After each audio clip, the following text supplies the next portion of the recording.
우리 말씀 마가복음 6장입니다.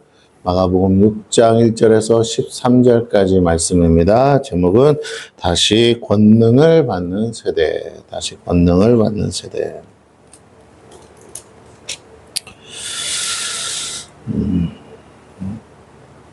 우리 12절, 13절 말씀, 12절, 13절 말씀 우리 합독하겠습니다. 시작. 제자들이 나가서 회개하라 전파하고 많은 귀신을 쫓아내며 많은 병자에게 기름을 발라 고치더라. 아멘. 자, 오늘 청년주의를 1년 자주 있는 것은 아니고요. 1년에 한 번씩 하는데 청년주의를 맞이해서 오늘 청년들에게 주는 메시지를 따로 제가 이렇게 찾아서 한다기보다는 성경의 본문의 말씀에 근거해서 오늘 청년들에게 어떤 말씀을 주실지를 함께 나누도록 하겠습니다. 매년 청년주일로 우리가 예배를 드리고 청년들을 위한 설교를 합니다. 그런데 이 시대 청년들뿐만 아니라 청년이 되는 모든 세대를 대상으로 하나님은 지금 어떤 청년들을 원하시는지를 오늘 말씀이 가르쳐주고 있습니다. 오늘 함께 말씀을 통해서 이 시대 꼭 필요하고 하나님께서 원하시고 준비하시는 청년 세대가 어떤 세대인지 함께 보도록 하겠습니다. 1절에서 3절까지 말씀을 먼저 봅니다. 제가 봉독합니다. 예수께서 거기를 떠나사 고향으로 가시니 제자들도 따르니라. 안식일이 되어 회당에서 가르치시니 많은 사람이 듣고 놀라 이르되 이 사람이 어디서 이런 것을 얻었느냐? 이 사람이 받은 지혜와 그 손으로 이루어지는 이런 권능이 어찌 됨이냐? 이 사람이 마리아의 아들 목수가 아니냐? 야고보와 요셉과 유다와 시몬의 형제가 아니냐? 그 너희들이 우리와 함께 여기 있지 아니하냐고 예수를 배척한지라. 예수님은 공생의 기간에 3년 동안 사셨는데 나이가 30살쯤 된다고 합니다. 청년의 시대죠. 청년의 때에 하나님의 사명, 하나님의 비전을 위해서 젊음을 하나님께 바친 대표적인 모범 케이스라고 할 수가 있습니다. 오늘 이 시대를 사는 청년들은 그 누구보다도 예수님을 모범으로 삼고 예수님을 닮아야 하겠습니다. 예수님처럼 사는 것이 가장 훌륭하고 가장 완벽하고 가장 제대로 청년의 시간을 보내는 것이라고 할 수가 있습니다. 할 수만 있다면 예수님처럼 순교도 할 수 있고요. 순교를 하고 싶다고 하는 건 아니죠. 그러나 어쨌든 순교할 수도 있고요. 예수님처럼 정말 목숨 바쳐서 자기의 꿈과 비전이 아니라 하나님의 꿈과 비전을 위해서 살아야 하겠다 생각이 듭니다. 많은 청년들이 꿈과 비전을 갖고 살아가려고 합니다. 꿈과 비전을 가진 청년들이 있습니다. 꿈과 비전을 위해서 열심히 노력하고 준비하고 달려가는 많은 청년들이 있지만 여러분, 세상이 주는 꿈과 비전은요, 반드시 실망하게 돼 있고요. 반드시 실패하게 돼 있어요. 왜냐하면 그것만으로는 행복해지지 않습니다. 자기의 꿈과 비전을 이루었다고 해서 역사에 남을 만한 위대한 업적을 이루었다고 해서 그가 결코 행복한 것은 아니에요. 그러므로 우리는 다시 한번 생각해 봐야 됩니다. 꿈과 비전을 이루어서 행복한 게 아니고 꿈과 비전을 위해 달려가고 그렇게 살아가는 과정이 행복한 거예요. 그죠? 그런데 기왕이면 꿈을 이루고도 행복해야 되는데 오직 하나님이 주신 비전, 하나님이 주신 꿈만이 우리를 유일하게 행복하게 합니다. 왜요? 하나님이 원하시는 것이고 하나님이 기뻐하시는 거예요. 그리고 이 땅에 태어난 목적이 그걸 통해서 완성되기 때문입니다. 결코 그래서 후회하지 않습니다. 그러므로 우리가 우리를 향하신 하나님의 계획, 하나님의 뜻, 하나님의 비전을 언제 아느냐가 중요한 거예요. 청년의 세대, 이 시대의 청년의 세대가 정말 해야 할 일은 공부하는 것도 있고 노력하는 것도 있고 미래를 준비하는 것도 있지만 하나님이 자기 자신을 통해서 하나님이 나를 통해서 하고자 하시는 것이 무엇이고 나를 향하신 하나님의 뜻이 뭔지를 빨리 찾는 거예요. 기도하는 목적도 거기에 있습니다. 공부하는 목적도 거기에 있어요. 나를 어디에 쓰실 건가? 나를 이 땅에 왜 태어나게 하셨는가? 그 사명에 대해서, 그 비전에 대해서 빨리 캐치해요. 모두가 동일하지는 않아요. 하나님의 뜻은 큰 그림에서는 같지만 그 큰 그림을 이루기 위해서는 수많은 역할이 있습니다. 그 역할을 찾는 거예요. 자기가 해야 될, 감당해야 될 그 역할.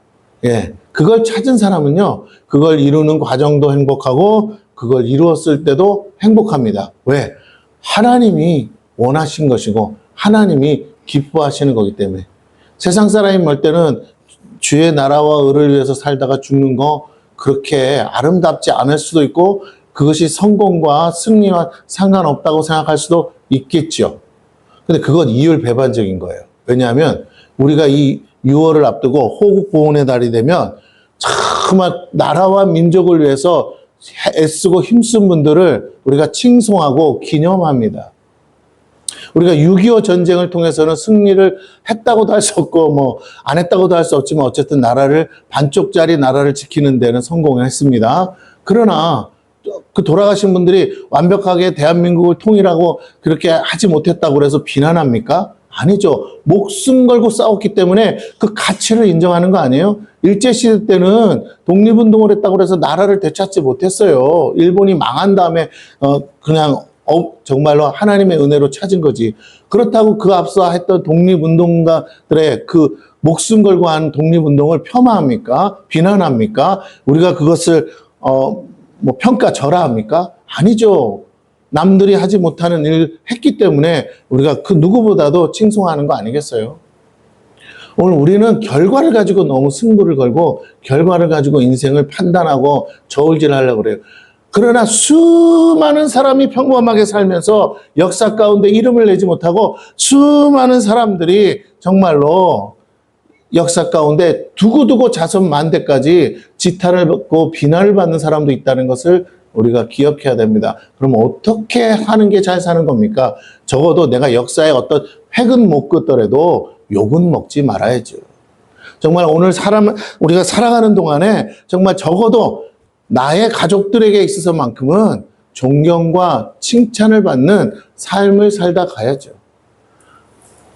그것은 가장 좋은 방법은 하나님이 나를 기억하시는 삶이에요. 하나님이 나를 기억해 주는 삶이에요. 하나님이 기억하시는 한, 하나님이 기념하시는 한, 여러분, 역사에서 우리는 지워지지 않아요. 적어도 내 가족들에게서 있어서만큼 지워지지 않습니다.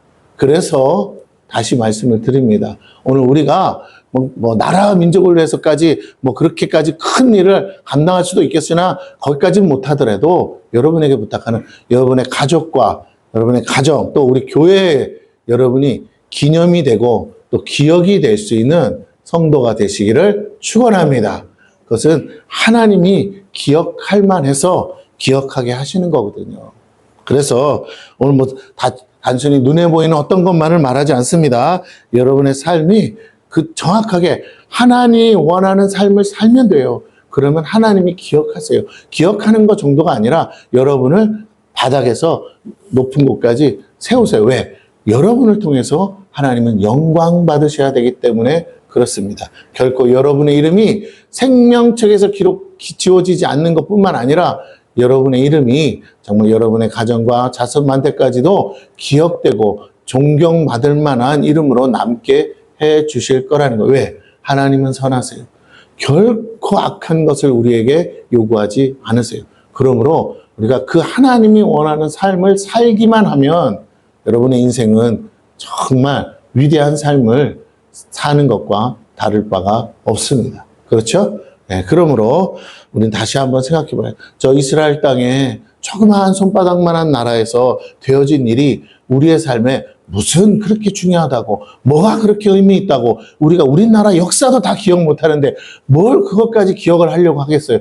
그런데 여러분, 그게 하나님의 뜻이었어요. 하나님이 그 사람들을 통해 하나님이 영광을 받으시려고 그들을 통해 일하셨다는 거예요. 그래서 소년 다윗을 우리가 기억하는 것이에요.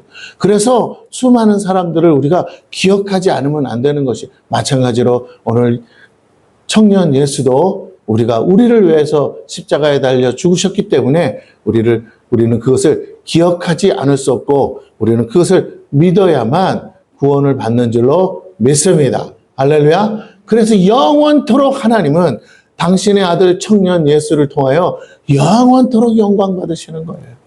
그렇다면 오늘 청년주의를 맞아 여러분은 청년의 마음을 가지시고 또 청년의 세대는 나는 어떻게 살아야 될까를 생각한다면 여러분 늦지 않았어요. 청년이라고 생각하시면 손 들어보세요. 시작. 손 안 드시는데? 너네는 청년 아니야? 자, 청년, 마음이, 육체가 아니고 마음이, 여러분, 이럴 때는 눈치 빠른 분은 어떻게 해요? 아닌 것 같아도 손 드는 거예요. 자, 자기가 청년이라고 생각하는 분은 얼른 손 들어주세요. 끝까지 안 드시는 건 뭐예요? 마음이 청년 아닙니까? 마음은 이팔 청년이잖아요. 솔직히 말해서 내가 요새도 이런 생각을 하고 사네 할 정도로 청년 아니세요? 다 이제 오늘 내일 하세요? 그건 아니잖아요. 다시 한번 3-4번이라고 했으니까 마지막 기회를 드립니다. 이럴 때는 이거는 교회는요. 이 만장일치해야 돼요. 할렐루야. 하나님께 영광이 돼야 되니까. 다시요. 그래야 이 설교가 먹힐 거 아닙니까? 나는 상관없다 그러면 설교 그냥 죽 쓰는 거잖아요. 안 돼요. 다시. 육체가 청년일 뿐만 아니라 나는 마음이 정말 18살 같은 청년입니다라는 분 손 들어주세요. 할렐루야. 네.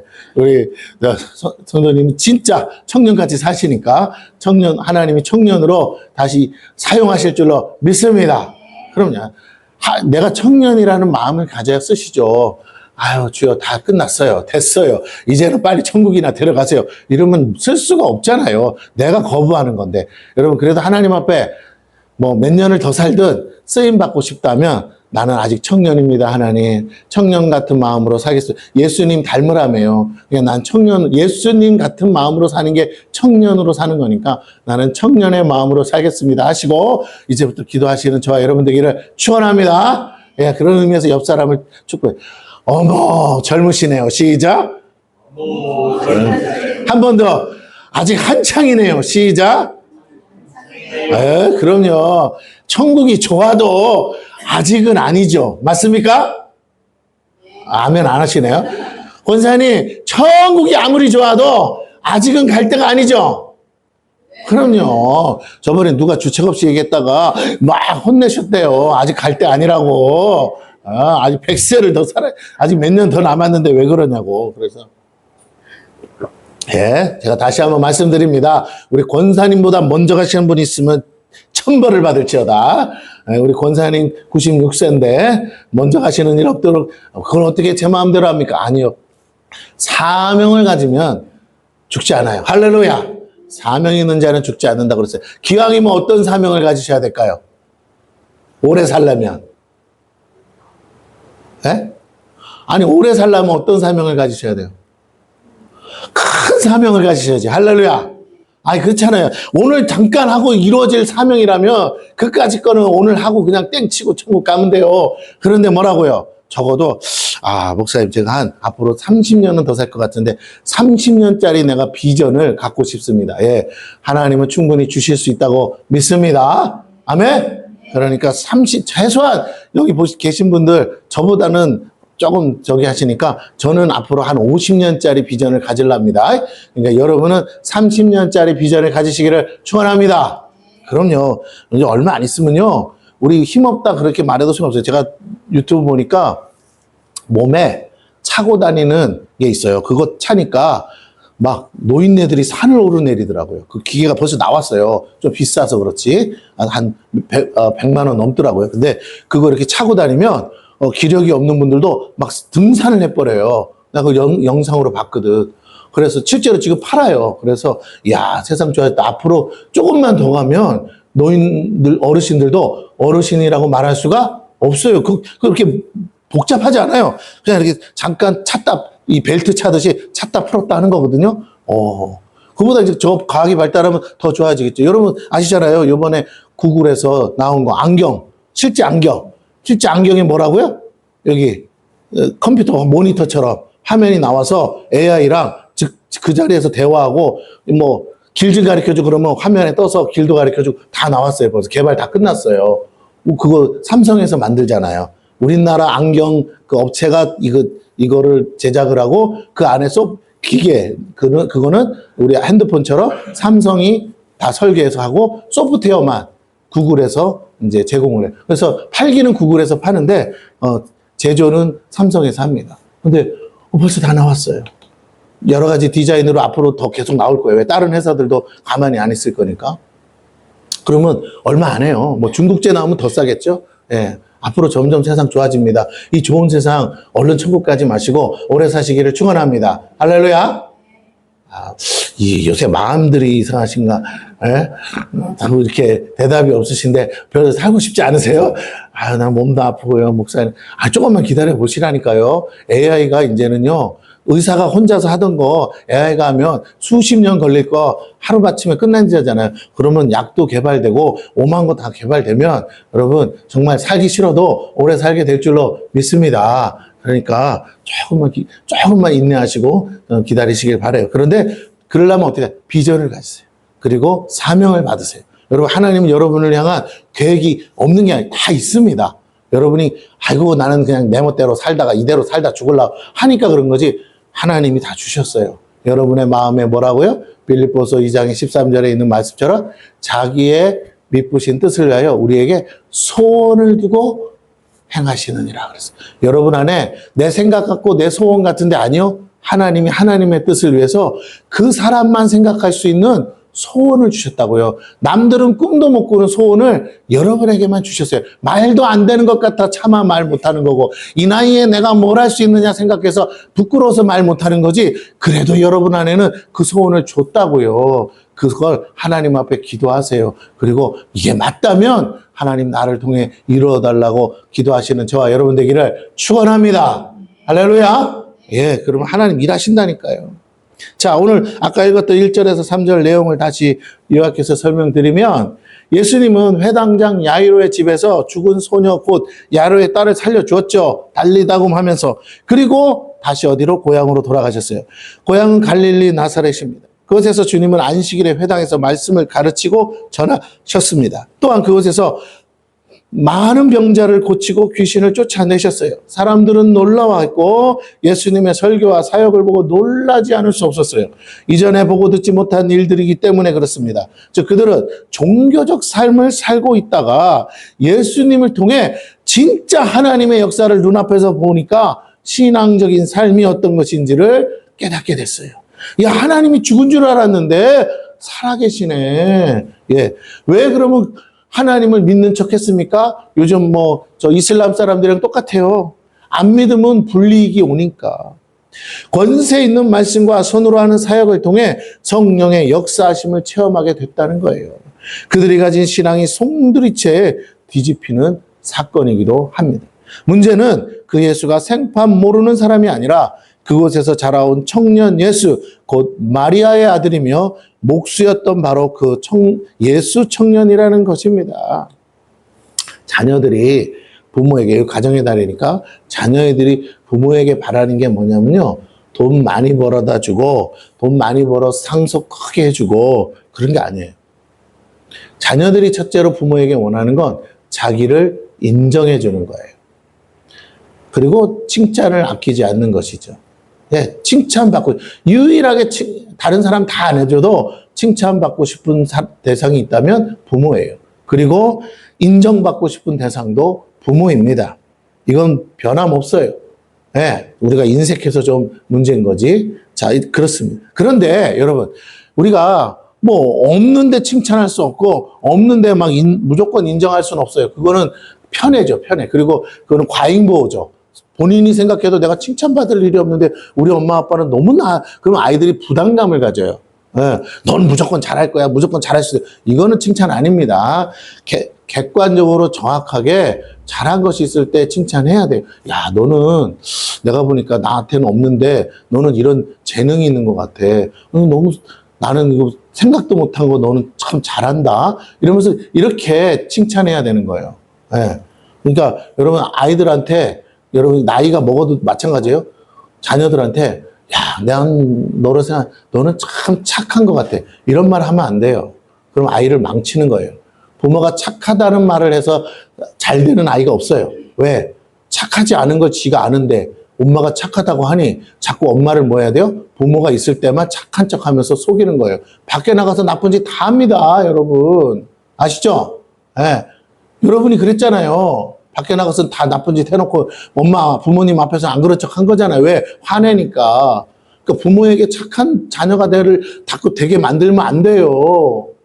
예. 인생을 정직하고 똑바르게 살아야지 자꾸 착한 애 만들지 마세요. 착하다고 하면 안 되고 잘한다 그래야 되고 잘하는 게 있으면 잘한다 그래야 되고 그리고 나와 다른 점이 있으면 그것을 인정해 주셔야 돼요. 나 같은 사람 만드는 게 목표가 아니니까. 그런데 이도저도 잘 못하면 괜찮아요. 그럴 수 있잖아요. 내가 아직 익숙하지 않아서 난 목사님처럼 그렇게 못하겠습니다. 네, 그럴 수 있습니다. 그런데 자녀들이 두고두고 나이 먹어서까지 그 부모를 공경하고 인정하고 존경하는 방법이 뭐냐? 조사를 해보니까 잘하는 동안에는 다 지나가는 거기 때문에 이해를 한대요. 그런데 그 다 성장한 다음에 자녀들이 어떤 부모를 존경하냐 봤더니 나이 들어서까지 사회생활을 하고 일을 하고 자기 손으로 돈을 벌어서 삶의 한 부분에서 사회적 역량, 사회적 역할을 하는 부모를 가장 존경한대요. 뭐 교수, 판사 이런 거 뭐 두말할 것 없고 어떤 일이든 뭐 전문적이든 아니든 자기 일을 통해서 자기 일을 그냥 쉽게 말하면 자식한테 손 내밀지 않아도 나는 내가 벌어서 내가 먹고 산다. 넌 걱정하지 마. 넌 너나 잘해. 근데 나이 먹어서 그런 부모를 가장 존경한대. 특별히 더 존경받으려면 사회적 어떤 역할, 그냥 지도자급이면 좋고요. 사상 사람들이 볼 때도 칭찬할 만한 어떤 일을 하고 있으면 가장 존경한다는 거예요. 왜? 부모를 소개하는데 부끄럽지가 않잖아요. 오늘 저와 여러분이요, 오래 살건 그렇지 못하건 간에 상관없어요. 끝까지 건강하게 사시되, 여러분, 자식한테 흉되지 않는, 자식한테 적어도 칭찬까지는 아니어도, 그래도 마음속으로 존경받을 수 있는 우리 부모가 돼야 될 줄로 믿습니다. 할렐루야. 그러려면요, 내가 먹고 살 길이 없어서 일하는 게 아니에요. 내가 사회인으로서, 쉽게 말하면 우리가 늘 평상시에 그냥 툭 하고 하는 말이겠지만, 나 몸 사지먹지 걱정한데 내가 빌어먹는 인생은 아니잖아. 내가 그지가도 아닌데 내가 왜 그렇게 살아? 나는 내게 주신 역할, 내 사명을 위해서라도 난 오늘 내가 이렇게 산다. 물론 직장 가서 돈을 못 벌 수 있어요. 건강이 안 좋으면. 그래도 어떤 분은 저 사거리에 가서 학생들을 위해서 할아버지들 뭐예요? 교통 순경 역할을 하면서 아이들의 안전을 위해서 늘 아침마다 봉사하시는 분 많았는데, 그죠? 요즘은 좀 없어졌지만. 그런 사명감으로 살아야 돼요. 그런 사명감으로 일해야 된다라는 거예요. 그냥 아무 의미 없이 방구석에 누워있거나, 그냥 노인정이나 다니거나, 그렇게 돼서는 안 된다라는 겁니다. 뭔가를 하라는 거죠. 우리 권사님도 뭔가를 해서 노인도회 다녀서 작품을 남기셨잖아요. 저기 예수님 그림을 남기셨잖아요. 두고두고 볼 때마다 가슴이 떨려서 막 어떤 땐 째려보는 것 같아서. 그런데 중요한 건 권사님이 작품을 또 남기셨대요. 근데 안 주신대 나한테. 저번에 갔는데 집에 못 봤어. 어디 숨겨놨는가. 권사님 어디다 숨겨놨어요? 예수님 거. 네? 권사님이 이렇게 말씀하셨어요. 부끄러워서 별것도 아닌데 그거를 어떻게 주냐. 근데 야 기어코 받아내겠습니다. 할렐루야.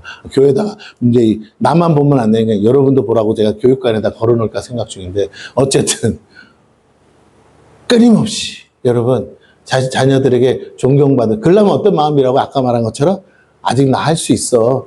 나 하면 돼. 내가 할 수 있는 거 찾으면 돼. 그게 별거 아니어도 여러분 하셔서 그래도 삶을 내가 낭비하지 않고 의미 있게 산다고 생각하게끔 여러분 그렇게 힘있게 사시는 저 여러분 되기를 축원합니다. 할렐루야. 그렇게 살아야 치매 예방도 되고요. 그렇게 살아야 돼요. 일하던 분이요, 퇴직하고 일을 안 하면 빨리 늙는다잖아요. 그리고 아무리 등산 다니고 해도 금방 병든다잖아요. 그러니까 여러분이 의미 있는, 꼭 돈이 안 돼도 좋아요. 의미 있는 일을 해서 나의 존재감을 드러내시기를 바랍니다. 기왕이면 하나님 나라 위해, 기왕이면 하나님을 위해 일하시는 저와 여러분 되셨으면 좋겠어요. 그러려면 어떻게 해요? 예수의 마음, 청년의 마음을 갖고 사셔야 돼요. 오늘 나는 아직 몸은 뭐 나이 든 거 부인할 수 없지만 마음만은 이팔 청춘이다. 젊은 애들보다 그래도 내가 낫다. 내가 사회 경험도 있고 내가 그래도 산전수전 다 겪었어. 그래서 아직 나 안 죽었어. 이런 마음으로 사셔야 될 줄로 믿습니다. 할렐루야. 옆에 사람에게 계세요. 나 안 죽었어. 시작. 빨리 하세요. 나 안 죽었어.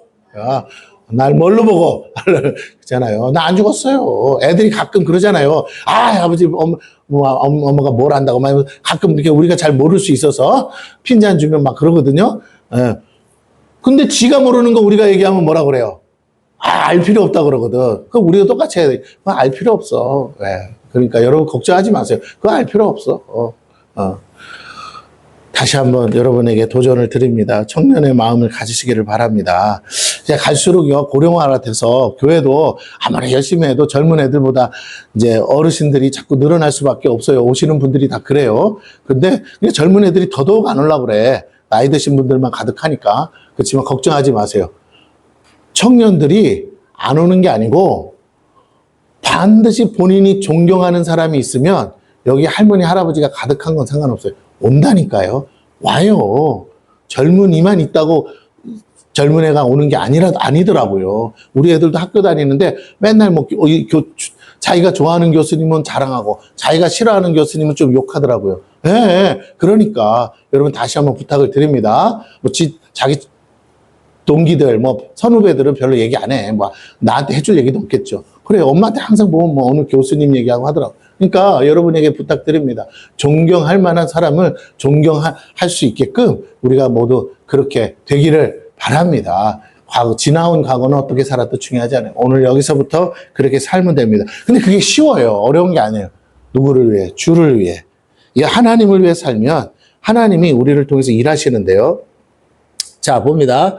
자, 사람들은 놀랬어요. 실제로 예수님 때문에, 예수님의 사역 때문에 모두 다 놀랬습니다. 권세 있는 말씀과 손으로 하는 사역을 통해 성령의 역사하심을 체험했어요. 그들이 가진 신앙이 송두리째 뒤집히는 거예요. 이게 중요해요, 여러분. 요즘 그러죠. 젊은 애들이 나이 든 분들에게 꼰대라고. 근데 나이 든 사람 말고 젊은이 중에도 꼰대 같은 사람들이 있어요. 이상하게 하는 말마다 꼰대 같은 말 하는 사람도 있거든요. 젊은 청년 중에도. 여러분, 꼰대 정신으로 살지 말고 청년의 정신으로 사시기를 축원합니다. 청년의 정신이 뭐냐면요, 이거예요. 꼰대는 무조건 안 돼, 하지 마, 이런 거거든요. 물론 맞는 말도 있죠. 근데 청년의 정신은 뭐냐면 할 수 있다, 하면 된다, 해보자. 할렐루야. 아멘. 목사님, 나는 지금 몸이 힘들어서 아파서 내일 모레 저기 한데 무슨 하면 된다, 할 수 있다. 아니요. 해야 돼요, 여러분. 요양원에 가면 요양보호사들이 누워있는 할머니한테 뭐라고 그러는지 알아요? 할머니, 할 수 있어요. 하면 돼요. 해봅시다. 그리고는 하는 게 뭐냐면 자리에서 일으키는 거예요. 왜? 누워있어서 기저귀 갈면 힘드니까. 옆으로 굴릴 때도 뭐라고? 할 수 있어요. 하면 돼요. 그러면서 돌아 앉으라 그래. 누우라고. 왜? 그래야 등 닦아주고 하니까.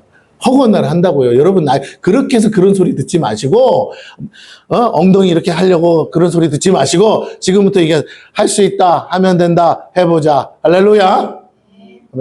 저를 보시고 손을 잡고, 오늘따라 왜 이렇게 많이 시키는 거예요? 지금 때입니다. 지금 대통령 선거를 앞두고 있어요. 우리 나라에 국군이 달렸습니다. 다시요. 할 수 있다!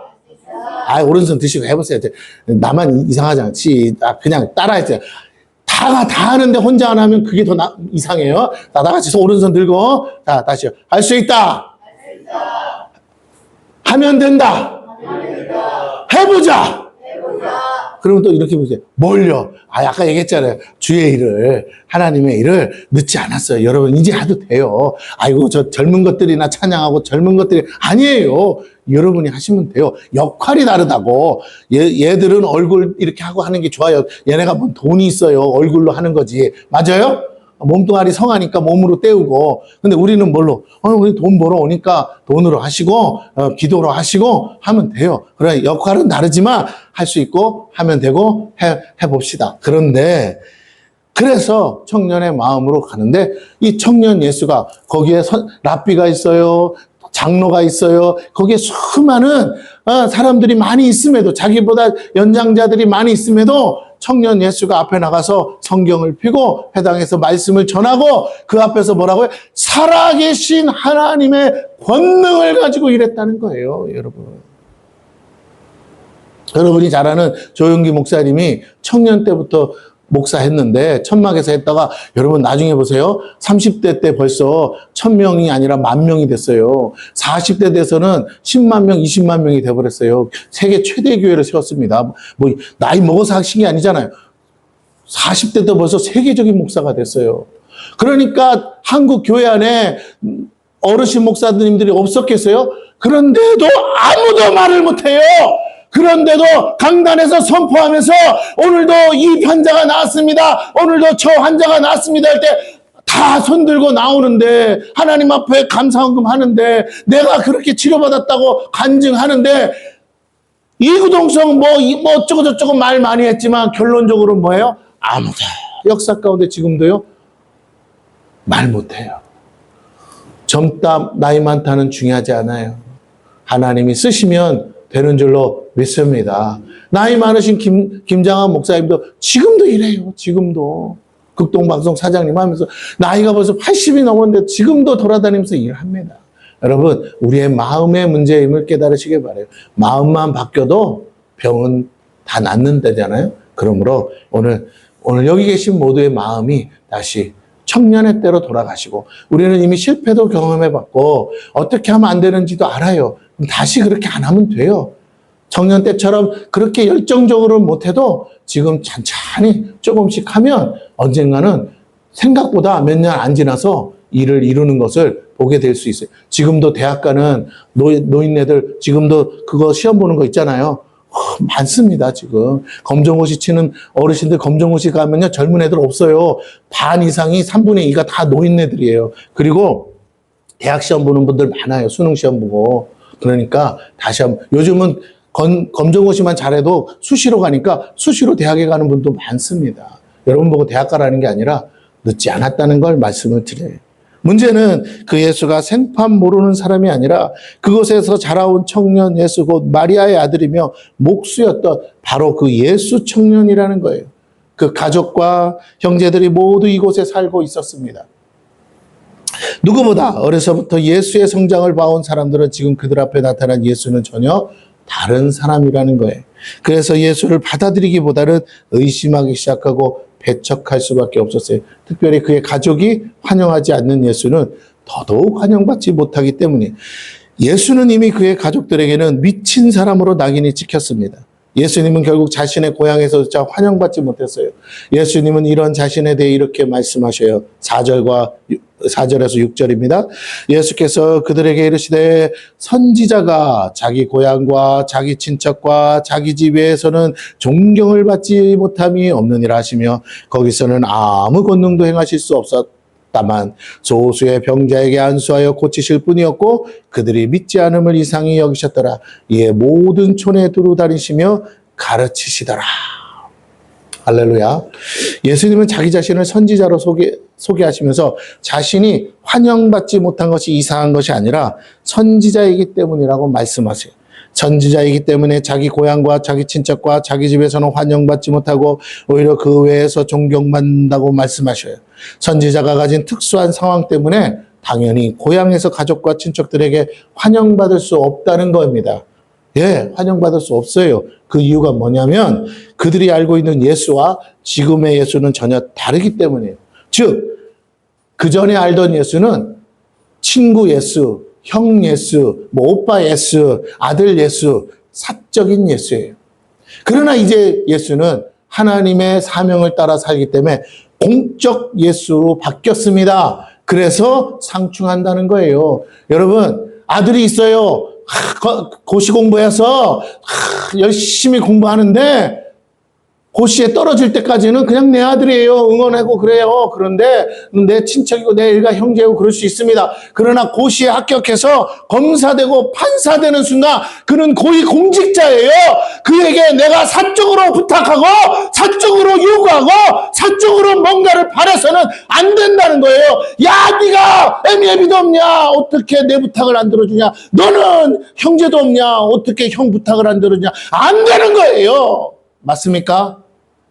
달라지는 거예요. 사명이 있는 자가 그래서 다른 거예요. 자기에게 사명이 있기 때문에, 공적 사명이 있기 때문에 삶을 그렇게 살 수 없는 거예요. 내 마음대로, 내 뜻대로, 내 하고 싶은 대로 못 사는 거예요. 이걸 깨달아야 된다는 거예요. 그 사명이 크든 작든 환경 미화원이라 할지라도 그가 하는 일은 공적인 일이에요. 그가 없으면 세상이 엉망진창이 돼요. 그래서는 그는 결코 어떤 것과 타협할 수 없는 거예요.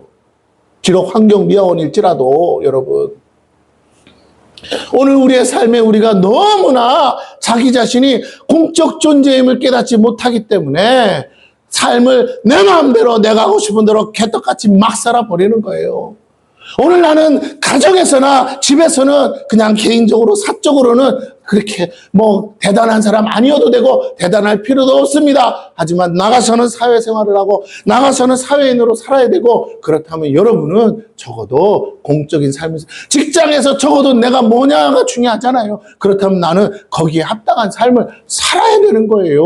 그래서 기준이 높아요. 내가 가진 직책만큼, 내가 가진 신분만큼, 내가 해야 되는 그 일의 가치만큼 나는 도덕적으로 윤리적으로 그렇게 사냐 못 사냐의 문제가 아니라 그런 기준이 내게 이미 부여됐다는 거예요. 할 수 있어서가 아니라 해야 한다는 거예요. 힘들고 어려워도. 뭐 대통령이 왜 저렇게 사는 게 힘든 줄 몰라서 그럽니까? 대통령이니까 요구하는 거 아닙니까? 그러시면 안 된다고. 맞아요. 그렇습니다. 오늘 저와 여러분이 다시 한번 생각, 내가 어떤 비전을 가지고 어떤 사명을 가지느냐에 따라 인생은 거기서부터 바뀌는 거예요. 태도가 사람을 바꾸는 거지 일이 바꾸는 게 아니더라는 거예요. 내가 오늘 하는 일이 별거 아닌 것 같은, 나가서 그냥 월급 몇백만 원 받고 하는 일일지라도 내가 이 일을 중요하게 생각하면 중요한 일이 돼요. 요양보호사로 일한다고요? 그러나 그 보호자가 볼 때는 나는 공적인 일을 하는 거예요. 유치원 선생님 왜 난리였습니까? 내 새끼 때리고 막 하는, 학대하는 거 CCTV로 찍으니까 난리였잖아요. 예, 공적인 일을 하니까, 돈을 받으니까. 여러분, 돈 받는데 어떻게 사적인 일이 됩니까? 그래서 조심해야 된다. 그래서 우리가 다시 생각해 봐야 된다. 내가 집 안에서는 마음대로 하고 벌거벗고 살아도 좋지만 집 밖으로 나가는 순간 나는 사회인이다. 그러면 오늘요, 동네 안에서도요, 우리는 이장님, 뭐 동장님, 반장님 있듯이 우리는 그 작은 일도 제대로 나라가 준 일이에요. 이장, 반장도. 여러분, 아무렇게나 하면 안 된다는 거예요. 불법을 행해서도 안 된다는 거죠. 그런데 오늘 청년들이 뭐가 부족하냐? 이게 부족하다는 거예요. 내가 공적 삶을 산다는 게 부족한 거예요. 왜? 아직까지 그렇게 살아본 적이 없어요. 사회인으로서 아직 가보지 않았기 때문에 사회생활, 소위 말하는 사회생활이라는 거, 거기에서 그 처세술이라는 거, 이상한 처세술 배울 게 아니라 내가 공인인데 내가 벌써부터 이러면 안 되지. 제가 요즘 이런 말 하면 좀 그런데 대통령 후보자들 보면서 여러 가지 생각을 많이 하는데 제가 한 사람을 정말 감동을 받아요. 저 사람은 자기 PR을 안 했는데 주변 사람들이 계속 나오는 말이 뭐예요? 저 사람이 뭐 했을 때, 저 사람이 뭐 했을 때 이렇게 했다 그러면서 막 감동적인 얘기들이 막 올라오는 거예요. 내가 그거 보면서 감동 먹었어요. 그래서 제가 처음에 안 좋아했다가 이제는 좋아했어요. 할렐루야. 그래서 찍어줄 거예요. 아멘. 예. 누구 찍을지는 몰라요. 할렐루야. 요새 이렇게 하래. 말하지 말고. 그러나 난 요새 누구 찍을지 몰라. 그런데 난 찍을 거예요. 뭐 여러분이 다른 사람 찍어도 그건 여러분 자유고. 근데 저는 거기에 감동받았어요. 어느 파가 어느 정당이냐가 아니고 뭐라고요? 그 사람의 인생이 말해주더라고. 과거는 좀 아니었지만 그 다음에 삶이 너무 감동이에요. 흠 없는 사람 없죠. 그런데 저렇게도 살 수 있구나. 저렇게 살았구나. 그냥 다른 이유가 내가 그래서 우리 사모님한테 그랬어요. 하나님이 한쪽엔 이런 사람이 막 자기가 대통령 해보려고 이러고 막 덤벼들고 나왔는데 수단방법 안 가리고 한쪽에서는 대통령 하고 싶은 생각도 없는데 하나님이 이렇게 보석 같은 사람을 준비해놨구나. 하나님이 하신 일이 뭔지를 알겠다. 역정케 하신다는 말을 그때 받은 말을 그게 뭔지를 알겠다. 할렐루야. 예, 오늘 바로 우리가 적어도 그 정도까지는 아니어도 우리가 그렇게 준비돼야 될 줄로 믿습니다. 아니 누가 대통령이도 대통령이 됐어. 근데 그 대통령 된 사람이 자기 혼자 일하냐고요. 각소의 요원을 그러니까 자기의 정말 탁월한 사람들을 준비해서 일을 같이 해야 되는데 이 같이 일할 사람이 없으면 어떡해. 그런데 보니까 이야 저 새끼 저거 이때를 위해서 준비한 보석이구나 하고 갖다 써야 되지 않겠습니까? 그렇게 눈에 띄어야죠.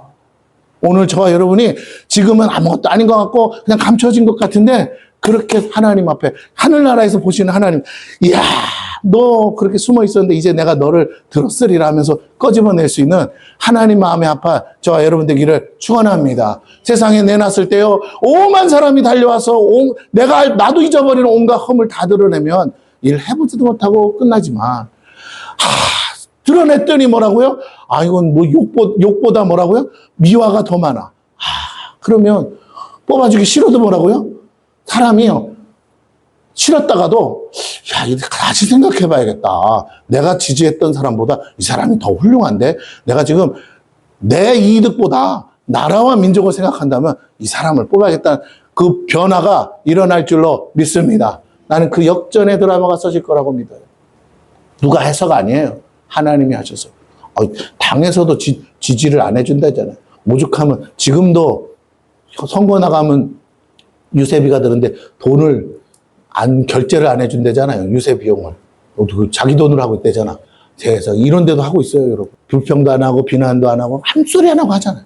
근데 국민들이 알아주잖아요. 하나씩 하나씩. 그렇습니다. 저는 누구 한쪽을 막 미화하고 싶어서가 아니라 제가 그냥 감동받은 거라 얘기하는 것 뿐이고요. 중요한 건 오늘 저와 여러분이 작지만 그래도 내 자녀들에게, 내 가족들에게라도 아름다운 미담의 주인공이 될 수 있도록 여러분이 지금부터 이전 거 다 잊어버리고 지금부터 다시 시작하시기를 축원합니다. 할렐루야. 예. 청년의 마음을 가지고 다시 시작하면 됩니다. 지금 아직 한참 남았어요. 죽으려면 아직 한참 남았기 때문에 늦지 않았어요. 그러나 공적 삶을 살기 때문에 불가분 욕도 따라옵니다. 왜? 미워하는 사람, 시기하는 사람 생겨요. 만약 우리가 예수를 진정으로 믿고 따르기 시작한다면 우리도 동일한 경험을 하게 됩니다. 예수 믿기 전에 나와 예수 믿고 난 후에 내가 다르기 때문에 그래요. 왜냐하면 이전에 나는 거듭나기 전에 나의 힘으로 결코 세상과 충돌하지 않아요. 죄라고 생각하지 않은 거 서슴없이 했어요. 그러나 이제는 한 번 더 생각하잖아요. 이거 죄인데, 이거 하나님 기뻐하지 않는데 하면서 주저하지 않습니까? 이미 마귀의 자식이기, 그때는 마귀의 자식이었기 때문에 괜찮았지만 이제 예수 믿고 난 이후에 나는 거듭난 사람이에요. 하나님의 자녀이기 때문에 세상과 충돌할 수밖에 없어요. 세상의 임금은 마귀입니다. 그러므로 우리 자신이 무엇을 잘못해서가 아니라 이것은 영적으로 어쩔 수 없는 신분상의 변화라는 거예요. 믿지 않는 자와 멍에를 같이 맬 수 없는 것과 같은 이치입니다. 이제 예수로 인해 거듭난 사람들은 어쩔 수 없이 하나님의 자녀로 살고 세상 속에서 살지만 세상과 구별된 삶을 살아야 돼요. 그래서 세상과 충돌하지만 세상을 이기며 살아가야 합니다. 이것이 우리가 짊어진 십자가요 영적 전쟁입니다. 이것을 다른 말로는 가치관의 충돌이고 차이라고 말합니다. 이제 우리는 하나님 중심의 삶을 살아야 하고 그렇게 생각하며 행동하기 때문에 세상 사람들과는 가치관에서 충돌할 수밖에 없고 차이가 벌어져요. 내가 예수 믿고 교회 다닌다는 거 아는데 여전히 동일하게 살면요. 세상 사람이 말은 안 해도 대놓고 말은 안 해도 자기한테 손에 대면 말 안 하겠죠. 그러나 뒤에서는 뒷담화를 해요. 아유 저게 장로래 저게 집사래 이런다니까요. 그래서 여러분에게 부탁드립니다. 이제는 어쩔 수 없어요. 예수 믿기로 작정한 이상 손해가 되더라도 여러분이 이제는 안 해야 되는 게 생깁니다. 이걸 이상하게 여기지 말고 당연한 것으로 받아들이세요. 대한민국 국민으로 태어났어도 이후에 미국 시민이 되었다면 그는 대한민국 법이 아닌 미국 법을 따라 살아야 하는 것처럼 비록 세상 속에 살지만 우리는 하늘나라 법을 적용받고 살고 있어요. 이렇게 차이가 생기면 문제가 발생합니다. 하늘나라의 법은 하나님의 백성들에게만 적용되기 때문이에요. 그것을 받아들이지 않는 사람들에게는 세상 법이 여전히 적용됩니다. 그래서 예수님은 그렇게 예수님을 거부하는 사람들에게 하늘나라 법인 영적 능력을 오늘 보니까 시행할 수 없었다고 합니다. 능력이 없어서가 아니라 그들이 거부하기 때문이라는 거예요. 나는 거기에 해당 안 되는데 하는 거죠. 믿지 않기에 그들은 거부하는 것이고 오히려 두려워합니다. 여전히 세상과 마귀의 자녀로 살고자 해요. 그 속에 있는 주인된 마귀가 결코 그것을 허락하지 않아요. 여러분, 재밌는 것은요, 제가 목사인데 제가 기도해서 낫는 사람들이 있어요. 그래서 우리 성도님들이 나가서 우리 목사님 기도해 주면 나았는데 두 가지 반응이에요. 어떤 사람은요, 뭐 그래? 나도 기도받을 수 있어 하는 사람이 있고요. 어떤 사람은요, 이야이씨 됐어, 나 그냥 병원이나 갈래 하는 사람이 있어요. 제가 이렇게 말할게요. 저는 대단하지 않아서 저한테 안 와도 돼요. 그런데 병원 가는 걸 뭐라고 하는 건 아닙니다. 그런데 반응을 보면 알 수 있어요. 저 사람이 하나님의 자녀인지 아닌지. 정말 그 안에 거듭난 영이 있어 하나님이 계시다면 하나님 분명히 그 마음을 여서요. 그래도 기도받고 한번 믿자야 본전인데 돈 드는 것도 아닌데 기도받고 나았으면 좋겠다. 병원 가는 것보다 낫지 않을까 하는 사람이 있고요. 속에서 이거 그런 게 어딨어. 미쳤어? 얘 사입이야, 이단이야, 뭐 이상한 데야. 무슨 기도를 해줘. 의사한테 가야지. 자기 교회 담임 목사한테 기도받는 걸 싫어해? 그건 좀 제가 볼 때, 뭔가 문제가 있다. 그래서, 물론 저한테 시험 들어서 안 받는 건 예외고, 그건 예외고, 그래요. 그래서 한 번 더 여러분 생각해 봤으면 좋겠어요. 그래요. 우리가 하나님의 자녀가 되었다면, 이제 우리는 하나님의 방법으로 사는 것에 익숙해져야 돼요. 하나님의 방법으로 살려고 애쓰셔야 돼요. 그것이 말이 되든 안 되든, 그래야 하나님의 권능을 체험할 줄로 믿습니다. 할렐루야. 교회 다니면서 하나님의 역사를 봐야죠. 하나님의 권능을 봐야죠. 기도해서 응답되는 걸 체험해야죠. 그래야 여러분 다른 것도 여러분이 세상 살며 막힐 때가 한두 번이 아닌데 그때마다 뭐 어디 가서 돈으로 해결할 수 있으면 좋은데 돈도 없잖아요. 근데 기도만 했는데도 해결해 주시는 하나님이 있다면 얼마나 좋겠습니까? 세상 사람이 볼 때 부러워해요. 야, 이상하다. 넌 돈도 없고 백도 없고 아무것도 없는데 어떻게 너는 그렇게 하는 일마다 잘 되냐? 나의 하나님이, 내 아버지가 내 기도를 들어주시기 때문에 나는 거침없는 인생을 살아. 할렐루야. 저와 여러분이 그렇게 살게 되기를 축원합니다. 근데 그러려면 어떻게 해야 돼요? 나부터 잘해야 돼요. 왜? 하나님 마음에 들어야죠. 하나님이 원하는 대로 살아야죠. 여전히 세상과 마귀의 자녀로 살고자 하기 때문에 마귀가요 허락하지 않아요. 결국 예수님은 소수의 무리만 고치시고 복음을 전하신 이후에 다른 곳에서 복음을 그렇게 죽은 자도 살리시는 예수님이 계신데도 능력이 없었겠냐고요. 그런데도 뭐라고요? 오지를 않으니, 기도받으러 오지를 않으니, 아이고 저 예수 내가 아는데 홀리게 때 내가 봤거든, 저거 아이고, 이러니까 뭐라고요? 자기 친구나 선배나 동료나 어디 딴 데 가서 이렇게 해서 은혜 받지, 저를 통해서 은혜 받는 거 별로 없어요. 왜? 나를 너무 잘 아니까. 집에서의 내 모습과 여기의 모습은 갭이 커요. 할렐루야. 쟤네들을 속일 수 없잖아요. 그래서 내가 뻔뻔하게 하는 거예요. 할렐루야. 이건 공적인 일이니까. 그렇습니다. 그래서 전도를 통해 그들의 마음을 먼저 만지고 열어야 되고, 또한 기도를 통해 그들을 사로잡고 있는 사단의 올무와 견고한 진을 파쇄해야 됩니다. 여러분, 어려운 말 같지만 한마디로 기도하면 돼요.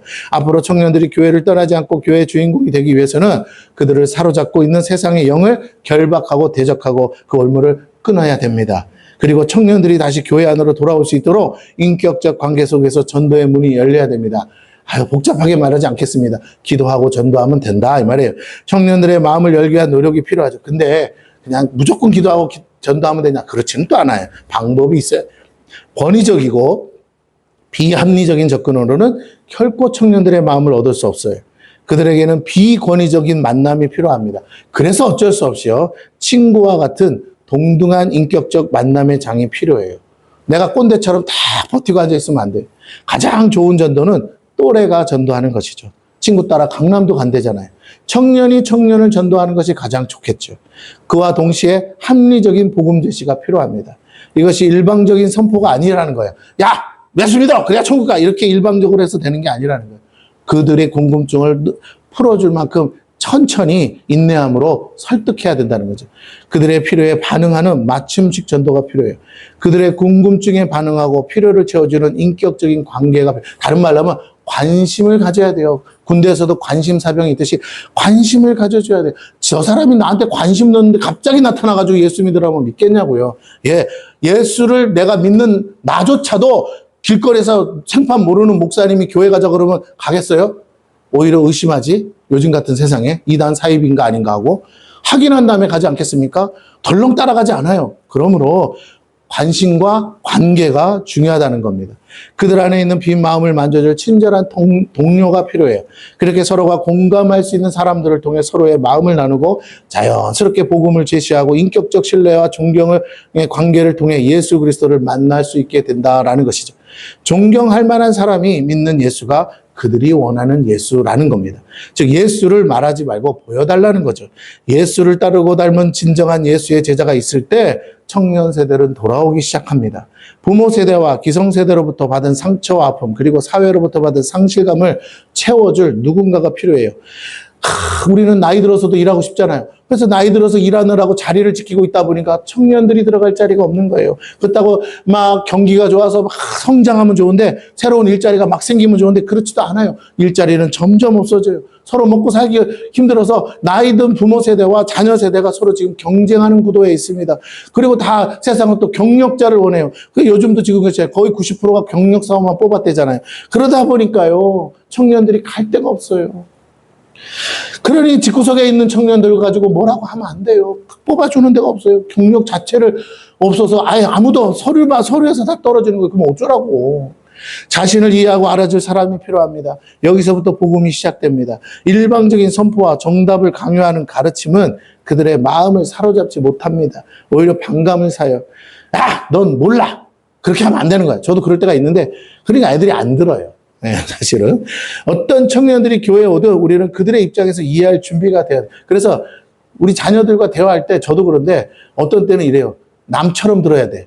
그래야 화도 안 나고 그래야 무슨 말을 하는지가 들려요. 근데 내가 아버지로서 딱 들으면요. 말 하나하나가 다 마음에 안 들어요. 어떻게 저런 생각을 하고 어떻게 저런 말을 하고 어떻게 저런 계획을 가지고 있을까. 안 되는 생각하고 안 되는 계획만 짜는 것 같아서. 내 노파심이지만, 그러니까 우리 딸이 그러더라고요. 나에겐 실패할 자유가 있다. 그 맞는 말이죠. 냅둬라. 그러니까 이제 한 번 더 하면 뭐라고요? 다시는 안 볼 거다. 찾아오지도 않을 거다. 그런 엄포를 놔서 내가 안 오면 또 안 되잖아. 그래서 제가 그냥 그다음부터는 못 본 척하고 살아요. 할렐루야. 있는지 없는지 와도 인사도 안 해. 왜? 지가 인사하면 인사하고, 없는 척 해야 내가 살 것 같아서. 자, 왜? 또 들어보면요. 속에서 뭐가 된다고요? 이상해요. 천불이 나요. 집사님, 장가간 아들이지만 가끔 와서 하는 말이 속이 탈까요? 아주 기특하세요. 그죠? 뒤집어지죠? 싸우기 싫어서 말 안 할 뿐이지. 맞아요. 그런 거예요. 장가 가도 소용없어요. 장가 간 다음부터는 말은 안 하는데 배우에 존재가 하나 있어요. 그죠? 아주 이쁜 존재가 하나 있어가지고 침대에서 역사가 이루어지기 때문에 아버지가 백날 떠들어봐야 뭐라고요? 침대 가서 노하면 뭐라고? 나도 그랬거든. 나도 우리 사모님이 노하면 못했어요. 그러니까 다 필요 없어. 그리고 우리 엄마가 나중에 그걸 정체를 알고는 섭섭해 하시더라고. 그래서 뭐라고? 차라리 묻지를 말든가. 그렇게 해서. 그래서 그다음부터는 얘기를 안 했어요. 모든 결정을 우리끼리 했어요. 할렐루야. 네, 그렇습니다. 그러니까 안 돼요, 여러분. 그들 안에 있는 그 사람들 안에 있는 우상을 제거해야 돼요. 예, 그 상처 때문에 생긴 거. 그것을 위해서 교회는 전심으로 기도해 줘야 됩니다. 여러분, 베트남의 젊은이들이 최근에 하나둘씩 돌아옵니다. 공산 치하에 살면서도. 도저히 믿을 수 없는 환경에서도 그들은 조금씩 마음이 열려 있어요. 얼마나 여러분 그들의 마음의 상처가 큰지 모릅니다. 전에는 결코 열어주지 않았던 마음이 열리고 있습니다. 영적인 그늘이 거두어지고 있어요. 더불어 가장 중요한 건 같은 동료인 친구들이 함께 전도하고 있습니다. 그 안에서 안정과 신뢰를 발견하고 더불어 세상에 없는 사랑을 체험하고 있어요. 그래서 막 돌아와요. 공산주의 사회에서 감시와 억압의 체제 속에서도 인격적인 사랑의 공동체를 경험하는 순간 그들의 마음이 녹아졌어요. 여러분, 감시와 억압의 폭력의 그 사회 아닙니까? 어려서부터 그렇게 자란 애들이 진짜 사랑을 경험하는 거예요. 부모 외에는 이런 사랑을, 친구도 자기를 감시하는 세상 속에서 자라다가 이렇게 사랑을 경험하니까 너무 감격하는 거죠. 처음 전도보다 힘든 건 지속적인 관심과 돌봄인데 그걸 해준다는 거예요. 그러니까 수많은 간사들과 리더들이 헌신함으로 친구들이 조금씩 마음을 열어요. 저 사람은 뭔데 자기 돈을 써가면서 나를 이렇게 돌볼까 하는 거죠. 그들의 필요를 따라 사랑방을 제공함으로 함께하는 기쁨을 드려요. 우리 선교사님이 점심 도시락 한 달에 한 번씩 하는 도시락, 무료급식이죠. 도시락 싸고 했더니요. 베트남에 그 나이 든 사람들이요, 그 도시락 먹겠다고 오는데 그 도시락을 못 먹어서 그런 게 아니라 지금의 베트남은 그래도 도시락은 먹을 수 있어요. 그런데 와서 거기서 전하는 복음을 듣고 예수를 믿더라는 거예요. 도대체 나라도 구제하지 않는, 국민을 개떡같이 하는, 목숨을 개떡같이 하는 이 나라도 나를 구제하지 않는데 저들은 뭔데 하나님의 이름으로, 예수의 이름으로 와서 나에게 밥 한 끼를 대접하는 거예요. 그래서 다른 말도 안 해. 예수 믿고 천국 가라는데. 천국이 있다면 가고 싶은 거죠. 사람은 다 동일하니까. 그래, 이 땅에는 지옥 같고 이 땅엔 소망 없는데 살아봐야 나는 더 이상 더 잘 살 자신도 없는데, 그런데 예수 믿고 천국 갈 수 있다고? 믿기만 하면 된다고? 그리고 지가 도시락까지 까가지고 와서 먹으라고 한다고? 거기서 노인네들이 감동받고 하나 되시고 온다는 거예요. 그렇다면 우리 교회도 이렇게 청년 세대가 주님 품으로 돌아올 수 있도록 자리를 만들어줘야겠습니다. 우리들만을 위한 공간이 되면 안 돼요. 실수 많고 허물 많은 청년들이 마음껏 뛰어낼 수 있는 장소가 되고 사랑으로 섬기고 헌신하는 공동체가 돼요. 시끄러울 수 있지만 청년들이 여기서 막 찬양 준비하고 하는 것처럼 다음에는 드럼을 치는 사람이 얼마나 뚱땅거리겠어요. 기타를 치는 사람이 얼마나 더 시끄럽게 하겠습니까? 그래도 우리는 봐줘야 돼요. 할렐루야. 그래서 청년들이 많이 와서 시끄러우면요, 여러분 기도하세요. 그러면 하나님이 돈 주실 거예요. 그러면 성전을 세우면 돼요. 할렐루야. 연습실 따로 만들어주면 돼요. 안 되면 뭐 위층을 얻어서라도 해주면 돼요. 부흥은요, 부흥한다면이 아니라 우리 마음에 부흥이 있어야 돼요. 그럼 어떤 마음? 자리를 내줘야 돼요. 청년들이, 아이들이 막 와서 뛰놀고 시끄럽게 해도 그것을 보기 위해서라도 나는 내 자리를 내줘야겠다 하는 마음이 있을 때 하나님이요, 사람을 보내기 시작하는 줄로 믿습니다. 아, 시끄러! 조용히 해! 이러면 안 돼요. 기도하는데 뭐 하는 거야? 이렇게 하면 안 돼요. 옆에서 뚱땅거리고 해도 나 혼자 조용히 기도하시고, 여러분 시간도 많은데 밤에 와서 기도하세요. 할렐루야. 아멘. 우리 전득금 전사님 밤에 와서 기도해요. 갈 생각도 안 하고 기도해요. 내가 언제까지 하나 보다가 너무 오래 해서 제가 먼저 갔어요. 졸려서. 그래, 기도하시는 분 있어요. 걱정하지 마세요. 근데 이제 제가 가고 나면 문 걸어 잠그고 기도해서 못 들어오실 수도 있어요. 무서워서. 그러니까 늦은 밤 말고 밤새 하시니까 저녁쯤에 오셔서 기도하시면 좋겠습니다. 자, 어쨌든 거두절미하고 이제 말씀 마치려고 합니다. 우리 모두가 그들의 아비와 어미가 돼서 사랑으로 돌볼 때 주님이 예비하신 젊은이들을 보내주실 거예요. 아무리 봐도 실수밖에 없어요. 아무리 봐도 하는 짓거리가 싸가지가 바가지일 수 있어요. 누구 집 구석에서 어디서 처먹었는지는 모르지만 마음에 안 드는 청년도 올 수 있습니다. 근데 하나님은 사랑하세요. 내가 바꿀게. 내가 변화시킬 테니까 너는 그냥 모른 척하고 봐주지 않을래? 하시는 거예요. 오늘 저와 여러분이 뭐 하지 않아야 돼요? 첫째, 입대지 말아야 돼요. 여러분, 남의 집 강아지도 뭐 하면 안 된다고 그러죠? 네? 대박이도 내가 하는 거지 남이 와서 뭐 하면 안 된다고 그러죠? 손대면 죽어. 여러분, 가축 길러보셨어요? 집구석에 토끼 새끼도 뿅아리 새끼도 남이 와서 뭐 하면요? 손대면 죽어. 나중에 보면요, 진짜 놀라요. 누가 죽여요? 토끼 엄마가 토끼 새끼 물어 죽여요. 주인도 함부로 손 못 대는 거야. 시간이 지나야 하는 거지. 맞습니까? 이거 안 길러본 사람 모른다니까. 어머, 내 다음날 아침 죽어 있어. 누가? 엄마가 물어 죽였어. 손대서. 내 새끼 아니라고. 왜? 그 새끼에서 사람 냄새가 나니까 이건 사람 새끼라고 죽이는 거예요, 여러분. 오늘 저와 여러분도 마찬가지입니다. 우리가 하나님의 자녀들을 손대면 안 돼요. 우리 자식이 아니에요. 하나님 자식이지. 입대면 안 돼요. 하나님이 사랑하셔서 어렵게 데려왔는데 입을 대다가 다 놓쳐요. 어른 흉내내고 어른 노릇하다가 다 잃어버립니다. 나이 많은 할머니들만 잔뜩 앉아있으면 뭐합니까? 앉아있는 할머니조차도 행복하지가 않은데. 그래요. 아이고, 더 늦다가는 내가 제일 나중에 죽겠네 하고 먼저 돌아가셔요. 이해가 되십니까? 장례식장에 아무도 안 올까봐. 안 된다고요. 그러면 안 된다고요. 내 새끼한테 남이 입대는 거 싫어하는 것처럼, 내 자식한테 남이 손대는 거 싫어하는 것처럼, 하나님의 자녀들이 올 때 입대지 말고 손대지 마세요. 마음에 안 들어도. 하나님이 바꿀 줄로 믿습니다. 기도하세요. 아닌 건 아닌 줄 알아요. 그래도 기도하세요. 그리고 무릎 꿇으세요. 눈물로 기도하세요. 그래, 하나님 도와주세요. 7절에서 13절까지 읽고 마칩니다. 12제자를 부르사 둘씩 보내시며 더러운 귀신을 제어하는 권능을 주시고 명하시되 여행을 위하여 지팡이 외에는 양식이나 배낭이나 전대 돈이나 아무것도 가지지 말며 신만 신고 두벌옷도 잊지 말라 하시고 또 이르시되 어디서든지 누구의 집에 들어가거든 그것을 떠나기까지 거기 유하라. 어느 곳에든지 너희를 영접하지 아니하고 너희 말을 듣지도 아니하거든 거기서 나갈 때 발 아래 먼지를 떨어버려 그들에게 증거를 삼으라 하시니 제자들이 나가서 회개하라 전파하고 많은 귀신을 쫓아내며 많은 병자에게 기름을 발라 고치더라.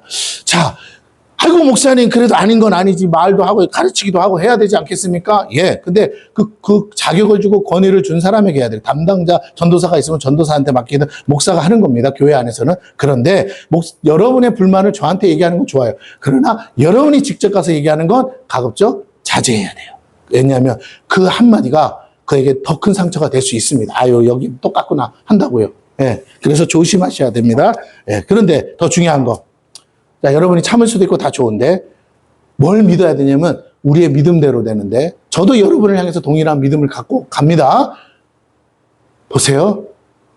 하나님이 기도하면, 하나님께 고자질 하는 거죠. 하나님이 들으시고, 내 방법보다 더 좋은 방법으로, 이 아이들을, 이 청년들을 변화시키리라. 할렐루야. 그런데 예수의 제자들이 정말 엉망진창인 예수의 제자들이 자기들끼리도 티격태격 싸우며 맨날 예수 앞에서 누가 크냐 내가 크냐 하면서 서로 싸우던 그 예수의 제자들이요. 언제 변화됐다고요? 예수님이 죽으신 다음에 성령 받았을 때 변화된 줄로 믿습니다. 그들이 성령이 오니까요. 마음이 다 같이 하나가 됐다는 거예요. 오늘 교회는요, 사람의 방법으로 되는 게 아니에요. 사람의 능력으로 되는 게 아니에요. 제가 여러분의 마음을 어떻게 하고 여러분의 비위를 맞춰서 여러분 모두에게 동일한 감동을 줍니까? 내 안에 계신 성령이 여러분 안에도 계신 줄 믿고 내 안에 계신 성령을 따라 제가 설교할 때 제가 죽을 쓰든 밥을 쓰든 그 성령께서 여러분에게는 찰떡같이 역사해서 지나가는 말일지라도 여러분의 귀에는 꽂히게 하사 여러분에게 오늘 은혜 받게 하시게 할 줄로 믿습니다. 그 믿음 때문에 기도하고 설교단에 쓰는 거지 여러분보다 훌륭하고 잘나서 쓰고 많이 알아서 쓴 건 결코 아니라는 거예요. 주어진 역할이 이 목사니까 하는 거예요, 여러분. 자, 그렇습니다. 오늘 이 시대를 사는 청년들에게 진정으로 필요한 건 복음의 능력입니다. 그들이 복음의 능력을 체험해야 됩니다. 전도를 통해 예수 그리스도의 인격적 만남과 자신을 구원하고 거듭나게 하는 능력을 경험해야 됩니다. 성령께서 이 모든 걸 가능하도록 도와주십니다. 그렇게 다시 주의 권능을 받은 세대가 되어 세상을 주의 말씀으로 이겨내야 됩니다. 세상에 묶였던 모든 저주의 사슬과 올무를 제거하고 주님과 함께 복음을 위해 전도 여행을 떠날 수 있어야 된다라는 거예요. 즉 인생 전체가 전도 여행임을 깨닫는 거예요. 여러분 이게 우리의 사명입니다. 되든 안 되든 그것이 진정한 목적이고 사명임을 깨달으세요. 그 전도 여행을 갈 때 놀라운 걸 하나님이 요구하세요. 주님이 뭐냐 그 외에 자신이 가진 직업은 부차적인 옵션임을 우리가 알고 그래서 이것을 위해서 모든 걸 뭐 한다고요? 공급하실 주님을 믿으라고 오늘 본문이 말해요. 아무것도 가지지 않고 오직 지팡이만 가지고 갈지라도 부족함이 없다는 걸 깨달아. 아이고 너무하시네. 어떻게 일을 시켜놓고는 이것도 안 주고 저것도 안 주고 이렇게 여러분 잘 들으세요. 나보다 조금 똑똑한 놈이나 학벌 좋은 놈이나 가방 끊긴 놈이나 뭐 돈 많은 놈이나 뭐 좀 재주가 있는 놈 그렇게 해가지고 저렇게 해가지고 준비해서 가면 우리 그것 때문에 마음이 상하고요. 그것 때문에 아이고 쟤는 다 가져왔는데 나는 없네. 그래서 다 낙심한다고요. 오늘 주님은 뭐라고요? 가난한 자나 못 배운 자나 누구든 상관없어. 내 제자가 되면 네가 가진 거 다 내려놓고 빈손으로 가. 내가 주는 것으로 해.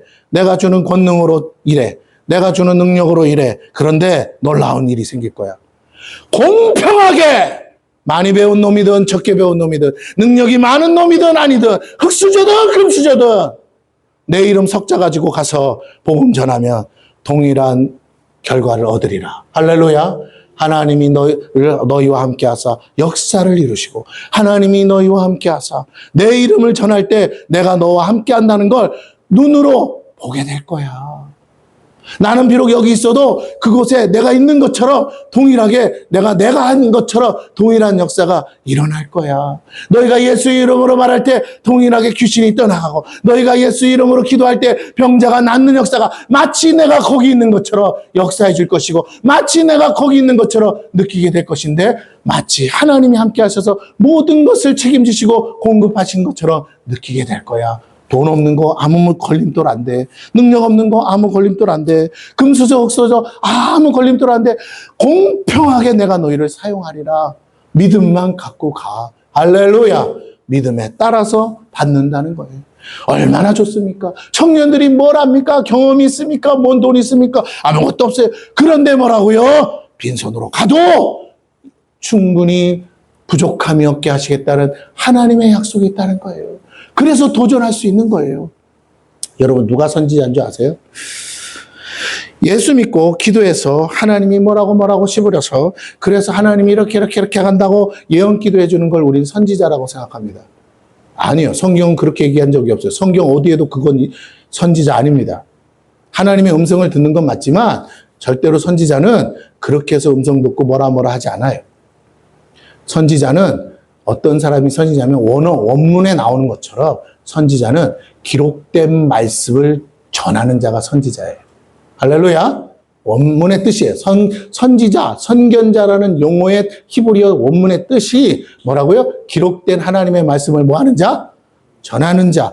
모세가 그 기록된 말씀을 기록했지만 그 말씀을 받은 자이기에 뭐라고요? 그가 선지자이고 그 속에 뭐가 있습니까? 우리 모두를 향한 약속이 있어요. 미래에 대한. 왜? 반드시 하나님이 하실 일이라서 결코 틀어지지 않고 결코 어긋나지 않는 반드시 이루어지고 성취될 약속이 있기 때문에. 그런데 그러면 오늘 이 시대의 선지자는 누구냐? 비전을 가진 자예요. 어떤 비전? 하나님의 비전. 반드시 이루어질 하나님의 비전을 가진 자. 아이고 기도해서 뭐라고 음성 듣는 게 선지자 아니에요. 자, 그런 의미에서 보자면 저는 이런 사람이 선지자가 되는 게 맞아요. 누구? 일론 머스크 같은 사람. 욕도 많이 먹지만 자기가 비전을 제시하고 자기가 제시한 비전을 반드시 이루잖아요. 그러니까 그를 따라서 수많은 청년들이 몰려가는 거 아니겠습니까? 세상에서도 나는 이런 비전을 꿈꾸고 있습니다. 뭐 요즘은 화성 간다는데 나중에 진짜 화성 도착하면 어떻게 되겠어요? 이루어지는 거잖아요. 이렇게 자기 삶의 어떤 비전을 제시해놓고 실제로 그것을 세상 사람이라도 이루어내면 그가 선지자예요. 세상의 젊은이들은 그런 비전을 성취할 수 있는 사람을 존경한다고요. 진짜를 원한다고요. 말만 번들어한 사람 말고 책임 안 질 사람 말고 자기 온 인생을 걸어서 그 비전을 향해 달려가 목표를 이루는 사람을 진짜 선지자라고 믿는다고요. 그가 파트로 매주를 쓴다고 그래도 이렇게 말할 거예요. 제가 말하면 목사님 미쳤습니까? 그게 말이 돼요. 일론 머스크가 파트로 매주를 쓴다 그러면 뭔가 방법이 있나 보다. 할렐루야. 여러분 오늘 이 세상 가운데 세상 사람보다도 못하면 안 돼요. 오늘 우리가 왜 하나님의 말씀, 기록된 말씀을 보라고 하는지 아세요? 반드시 이루어질 비전이기에 우리는 이 변하지 않는 약속을 붙들고 세상을 보란듯이 살아야 돼요. 반드시 이 약속대로 된다고. 할렐루야. 나는 하나님을 믿는다고. 내가 죽어도 하나님은 이루신다고. 그렇게 노아와 같이 하나님의 비전을 가지고 비 한 방울 내리지 않아도 100년 동안 방주를 지었던 것처럼 하나님의 교회와 하나님의 나라를 위해 하나님의 방주를 짓는 저와 여러분이 돼야 될 줄로 믿습니다. 그것이 진짜 하나님 나라의 청년이라는 거예요. 일하지 않는 청년은 청년이 아닙니다. 나이 먹어도 80이 돼도 이래야 청년인 거예요. 그래서 여러분에게 다시 한번 말하면 청년의 꿈과 비전을 위해 몸뚱이 하나만 가지고 도전하는 것이에요. 주님께 매번 필요한 모든 걸 공급하실 것을 믿는 겁니다. 그 과정에서 만나는 모든 사람이 결코 우연임을 아님을 믿어요. 이제 공적인 삶을 살아야 되니까. 누가 구원받을지 모르니까. 그러기에 소중하고 누가 되었든 우리는 그를 위해 평안을 빌어야 돼요. 주님이 우리의 의식주를 공급하실 걸 믿어요. 내가 무시했던 그 사람이 나의 의식주를 공급할 수도 있기 때문에 이걸 페이스 미션이라고 합니다. 많은 선교사들이 이전에 이렇게 헌신했어요. 근데 최근에는 너무나 많은 걸 준비하다 보니까 정작 헌신할 타이밍을 놓치거나 아예 시도도 못하고 무너집니다. 왜? 너무 턱이 높으니까. 주님이 모든 걸 예비하시고 공급하실 것을 믿는 담담. 지금 가 있는 많은 선교사들은 아무런 준비도 별로 없었어요. 그런데 가서 본 게 뭐예요?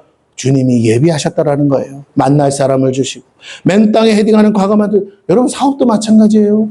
다 알고 다 준비해서 다 배워서 갈 때는 이미 늦어요. 꼬부랑 할아버지 돼도 세상은 계속 바뀌기 때문에 비전 하나, 사명감 하나, 목표 하나 가지고 덤벼들어서 부딪히면서 할 때 신기한 일은 되는 사람은 사업 잘하는 사람 다 이구동성으로 몰았더니 열의 아홉이 똑같은 말 하더라고요.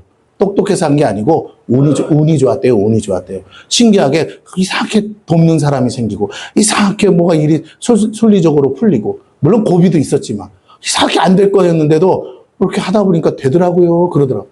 여러분 그렇습니다. 우리가 세상 사는 것도 동일해요.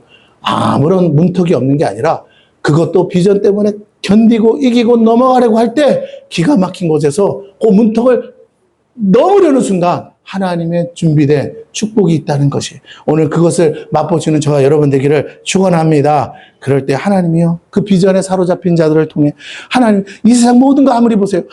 반대급부가 없거나 욕하는 사람이 없거나 문제가 없는 게 아니에요. 모든 위대한 사람들의 자서전을 보고 그 위인전을 보면요. 수없는 고초와 수없는 어려움과 세상 사람 다 반대하는 일을 굳고 하겠다고 미친 사람처럼 덤벼들다가 결국은 가장 세상에서 이로운 사람이 돼요. 왜? 그 하나만 하니까 먹고 사는 길을 그런 거 다 생각 그 하나만에 집중하니까. 그런데 나중에는요. 그 하나가 가족을 먹여 살리는 게 아니라 나라와 국가 전체를 먹여 살리는 위대한 발명도 하고 위대한 업적을 내더라고요. 여러분 그렇습니다. 오늘 저와 여러분이 그렇게까지 못하더라도 우리 가족들에게 있어서라도 하나님의 사람으로 여러분이 쓰임받기를 원합니다. 문제는 우리가 진정 우리를 향하신 주님의 목적에 맞는 삶을 살고 있느냐는 겁니다. 목적, 비전을 위해 걸림이 되는 모든 걸 뭐 해야 돼요? 먼저 이루기 전에 그 비전 갖기 전에 뭐 해야 되냐면 내가 어떤 비전이든 적어도 내가 여러분 구급 공무원이라고 생각해보세요. 말단이잖아요. 그래도 구급 공무원이라고 생각해보세요. 거기에 맞는 자세와 포지션이 있지 않겠어요? 최소한 그거 정도는 해야 돼. 우리가 이렇게 하찮게 여기는 구급 공무원만도 못하면 안 돼요. 귀신을 축사하는 것은 이 세상의 임금인 사단과 그 무리들이 세상을 배후에서 지배하고 있다는 걸 알고 기도를 통해 영적 전쟁에 승리하는 것이죠. 그럼 어떻게? 세상에 맞춰 살려는 나와 하나님의 나라에 맞춰 하나님의 나라의 법대로 살려는 나와의 싸움이에요. 그래서 그 세상과 맞춰 살려는 타협하려는 나를 이기는 것이 영적 전쟁에서의 승리입니다. 동시에 병자를 고침으로 수많은 인생의 장애물들을 얼마든지 극복할 수 있어야 돼요. 기도와 말씀의 능력을 보여주십시오. 믿음으로 능치 못하는 능력이 교회와 성도들에게 있음을 보여주세요. 특히 청년들에게 보여주세요. 그럴지라도 수많은 이들은 거부할 것이고 소수의 택하신 무리들은 반응할 거예요. 모두가 다 안 된다고 그래도 아니야 내가 살아보니까 하나님이 함께 하셔 기도했더니 안 될 것 같았는데도 되더라고. 젊으냐 걱정하지 마. 너는 열심히 나가 뛰어라. 대신 내가 기도해 줄게 하는 영적인 성숙한 어른들이 돼야 될 줄로 믿습니다. 길을 꺾지 말고 나 믿어. 내가 대신 기도해 줄게 하고 길을 살리는 자가 돼야 돼요. 엄마가 그러잖아요. 걱정하지 마. 엄마 있잖아. 네 할 일 해. 나머지는 엄마가 책임질게. 아버지가 책임질게. 예, 그런 영적인 아비와 어미가 돼야 돼요. 우리가 세상을 이기며 살 때 우리를 영접하는 사람들은 우리를 영접함이 아니라 우리 속에 계신 하나님을 그리고 주님을 영접하는 것이라고 했습니다. 이 사실을 안다면 주님이 우리와 함께 하심을 믿고 담대히 나가십시오. 뒤돌아보지 말고 후회하지 말고 얼마든지 새롭게 일하시는 주님을 믿고 일어서세요. 실패가 다시 찾아와도 다시 일어서는 믿음이 있으면 됩니다. 몸이 아프세요? 그럼에도 일어서면 얼마나 존경스러워요. 삶이 막혔습니까? 그럼에도 다시 일어서면 얼마나 여러분 대단해 보이겠습니까? 이것이 청년의 아름다움이죠. 저와 여러분에게 이 청년의 스피릿이 있기를 축원하고 동시에 진정 하나님의 뜻에 순종하는 청년 세대가 불같이 일어나길 바랍니다. 깨지고 터져도 다시 일어나는 거죠. 그래서 선교적 삶을 자신의 비전으로 삼고 뭘 하든 하나님의 선교사로서 주님과 함께 전도 여행을 하는 믿음의 세대가 일어나기를 바랍니다. 모든 것이 이제 사적인 삶이 아니라 주를 위한 공적인 삶으로 구별되어 살아갈 때 더 큰 권능으로 세상을 이기도록 도와주실 것을 믿습니다.